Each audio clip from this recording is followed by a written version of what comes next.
जय श्री हरि। आज हम सुनेंगे निर्जला एकादशी की व्रत कथा। प्राचीन काल में हस्तिनापुर में पांडवों का राज्य था। पांचों पांडवों में भीमसेन सबसे अधिक बलवान थे। उनकी भूख भी अधिक थी।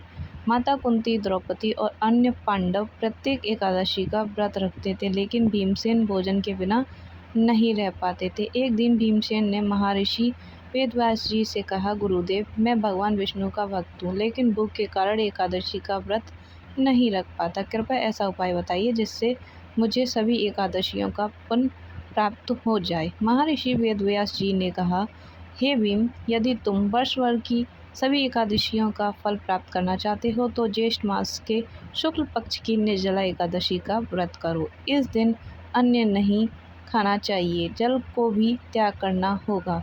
भीमसेन ने पूछा, क्या केवल एक निर्जला एकादशी का व्रत करने से सभी एकादशियों का फल प्राप्त हो जाएगा?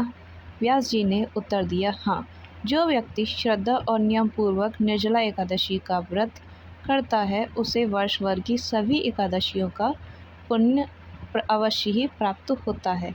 व्यास जी की आज्ञा मानकर भीमसेन ने निर्जला एकादशी का व्रत करने का संकल्प लिया।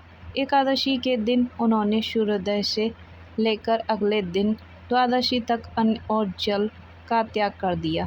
दिन भर भगवान विष्णु के नाम का जप किया, भजन किया और पूजा करते रहे। गर्मी और प्यास के कारण उन्हें अत्यधिक कष्ट भी हुआ, लेकिन उन्होंने अपना संकल्प नहीं तोड़ा। उनकी अटूट श्रद्धा देखकर भगवान विष्णु प्रसन्न हुए और उन्हें दर्शन देकर आशीर्वाद भी दिया था।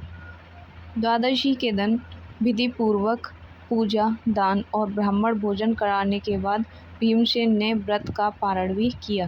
तब आकाशवाणी हुई कि उन्हें सभी एकादशी व्रतों का पुण्य प्राप्त हो गया।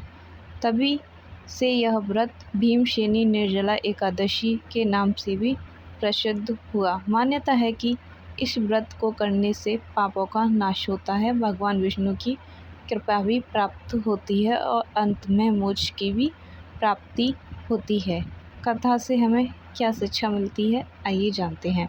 दृढ़ संकल्प से कठिन व्रत भी सफल हो जाता है। वही भगवान विष्णु सच्ची भक्ति से प्रसन्न अवश्य होते हैं।